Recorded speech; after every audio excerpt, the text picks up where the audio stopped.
छोटी छोटी छोटी छोटी छोटी छोटी बातें, ओ मीठी मीठी मीठी मीठी मीठी मीठी यादें.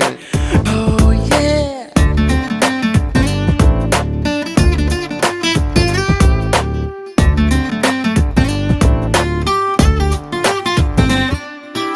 ఆటలాగా పాటలాగా నేర్చుకుంటే రానిదంట స్నేహం అంటే ఏమిటంటే పుస్తకాలు చెప్పలేని పాఠం అంట. కోరుకుంటే చేరదంట, వద్దు అంటే వెళ్ళదంట. నేస్తమంటే ఏమిటంటే కన్నవాళ్ళు ఇవ్వలేని ఆస్తేనంట. ఇస్తూ నీకై ప్రాణం పంచిస్తా